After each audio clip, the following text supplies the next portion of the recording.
Jadi aneh sekali dalam perspektif demokrasi, perlindungan itu kok diberikan kepada eksekutif dan legislatif yang notabene adalah petugas-petugas dari rakyat.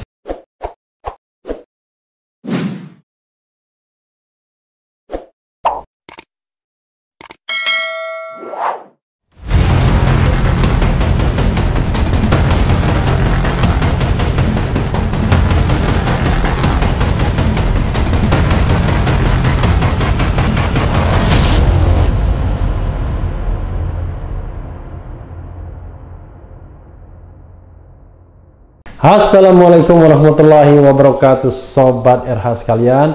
Jumpa lagi kita di channel yang keren ini, Keren Cadas. Kali ini saya tertarik untuk nimbrung soal sampah demokrasi ya. Siapa yang mengatakannya?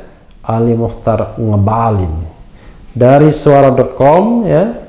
Sebut sampah demokrasi, Ngabalin dihajar ramai-ramai, kacang lupa kulit. Buat apa dibuat pasal di Undang-Undang Dasar 1945 jika sampah? Berani menuduh UUD 1945 sebagai sampah. Sampah demokrasi itu penjilat rezim. Salah benar jilat, paham? Luar biasa. Suara.com. Pernyataan tenaga ahli utama kantor staf Presiden Ali Mokhtar Ngabalin yang ditujukan buat demonstran yang rusuh serta menuntut Presiden Joko Widodo mundur sebagai sampah demokrasi bergulir menjadi polemik.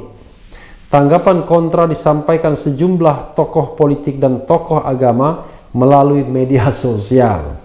Politikus Partai Keadilan Sejahtera Tifatul Sembiring mengingatkan Ngabalin bahwa masyarakat yang sedang demonstrasi tersebut sedang menjalankan demokrasi yang dianut bangsa Indonesia. Pendemo itu bukan sampah demokrasi, Mas Ali, tapi mereka menggunakan hak demokrasi yang dijamin Undang-Undang Dasar. Tiap warga negara punya hak bicara, hak kerja, dan hak hidup yang layak. Anda baca Undang-Undang Dasar Negara Republik Indonesia tahun 1945 lagi deh. Demikian ditulis Tifatul dalam media sosial yang diakhiri dengan tanda kacang lupa kulit. Kritik keras disampaikan Wakil Sekretaris Jenderal Majelis Ulama Tengku Zulkarnain. Tengku menekankan pendemo yang memprotes ketidakadilan dan Undang-Undang Cipta Kerja yang dirasa tidak adil adalah pejuang demokrasi, bukan sampah demokrasi. Buat apa dibuat pasal di Undang-Undang Dasar 1945 jika sampah? Berani menuduh Undang-Undang Dasar 1945 sebagai sampah. Sampah demokrasi itu penjilat rezim. Salah benar jilat, paham? Kata Tengku Rabu 14/10/2020.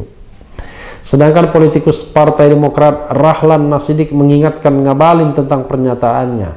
Rahlan mengkritik balik Ngabalin. Pak Ngabalin, demokrasi itu bersih. Otoritarisme lah yang mengotori demokrasi. Dan Anda yang di istana adalah sampah otoritarisme. Luar biasa. Sementara Ketua Progres 98 Faisal Assegaf menilai pernyataan Ngabalin sama sekali tidak mencerminkan sikap Presiden Joko Widodo yang santun. Luar biasa Faisal Assegaf ya. Faisal menyarankan Ngabalin untuk berdialog dengan kelompok masyarakat yang menolak Undang-Undang Cipta Kerja sekaligus untuk meredakan kegaduhan. Pernyataan Pak Ngabalin emosional dan bersikap pribadi, tidak mewakili ucapan dan sikap Presiden Jokowi yang santun. Silakan Ngabalin buka ruang dialog dengan para pendemo. Setidaknya kerjasama untuk menciptakan situasi yang harmonis dan kondusif. Stop bikin gaduh, kata Faisal. Faisal Assegaf ini kalau bikin pernyataan ngeri-ngeri sedap juga ya. Wah, berapa kali dia membuat pernyataan yang sebenarnya sedikit keras ya, bahkan cenderung menghina juga kepada saya, tapi saya nggak pernah balas ya, karena saya menghargai hak setiap orang untuk berpendapat. Jadi jangan kita selalu berpikir bahwa kalau tidak sependapat sama orang maka orang itu harus dibungkam, nggak begitu.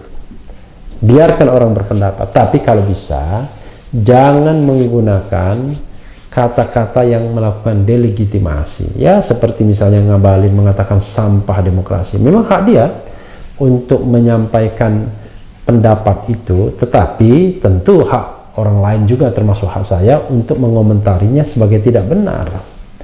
Bagaimana mungkin demonstrasi dibilang sampah demokrasi? Justru itu inti, hakikat.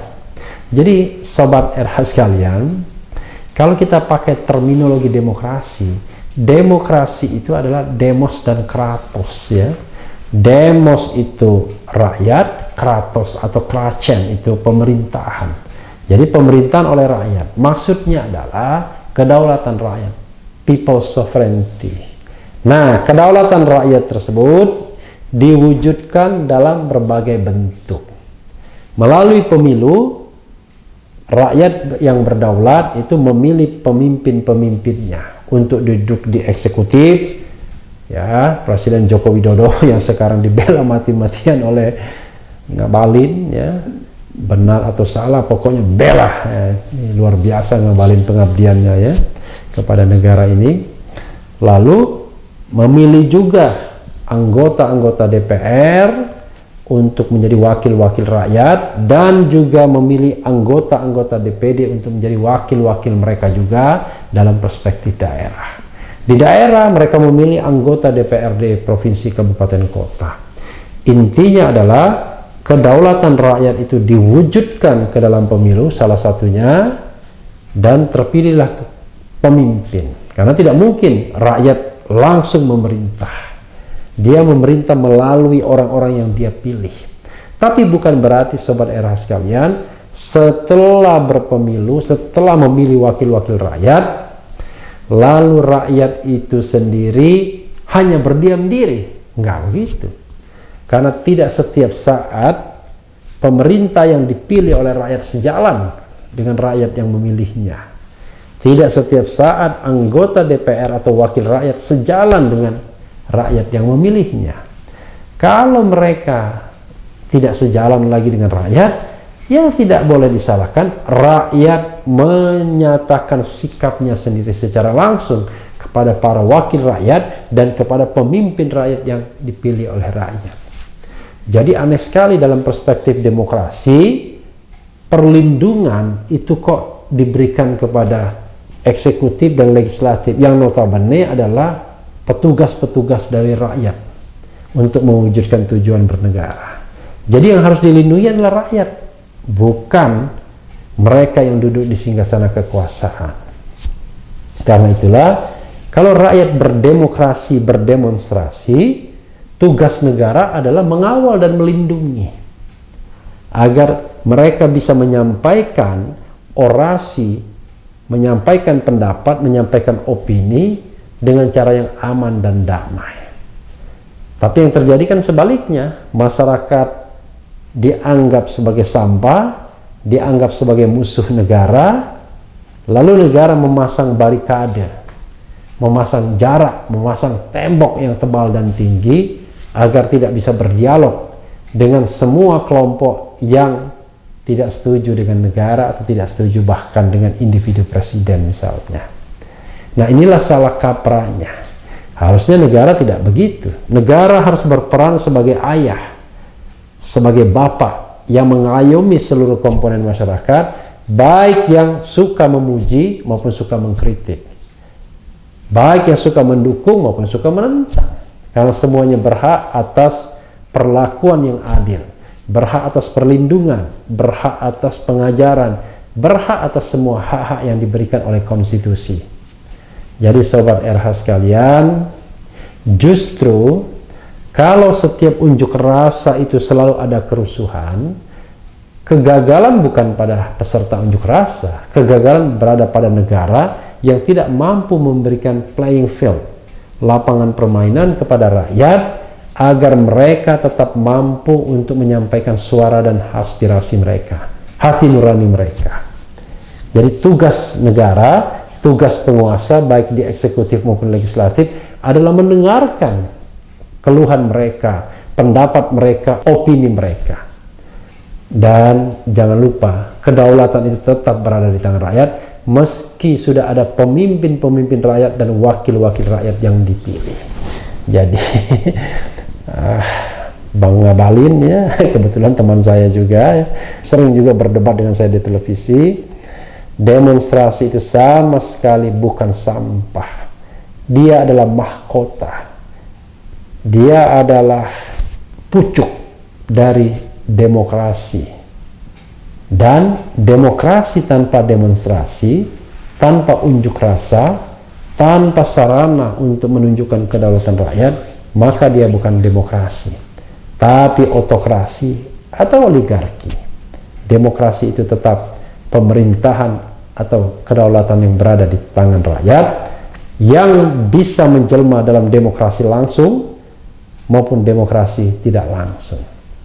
Ketika warga masyarakat memberikan suaranya kepada para wakil-wakil rakyat dan pemimpin-pemimpin rakyat, mulai dari presiden, gubernur, bupati, wali kota, bukan berarti dia kehilangan otonomi, kehilangan kedaulatannya untuk bisa menyuarakan secara langsung apa-apa yang ingin disuarakan, seandainya suara itu adalah protes terhadap penguasa yang menyimpang atau protes terhadap penguasa dan wakil-wakil rakyat yang sudah tidak sejalan lagi. Jadi itu inti dari demokrasi, dan saya terus mendukung siapapun, komponen rakyat manapun yang ingin menyampaikan opini, pendapat, gagasannya, karena itu dilindungi konstitusi dan merupakan bagian dari kebebasan berpendapat, baik secara lisan maupun tulisan, termasuk kebebasan berkumpul. Adapun ekses dari setiap unjuk rasa, harusnya negara mampu menjaganya, tidak terjadi hal-hal yang buruk seperti itu.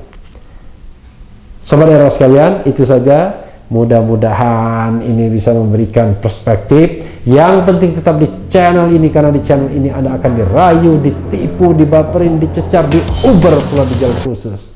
Karena channel ini adalah channel yang mengancam, memeras, dan membenci.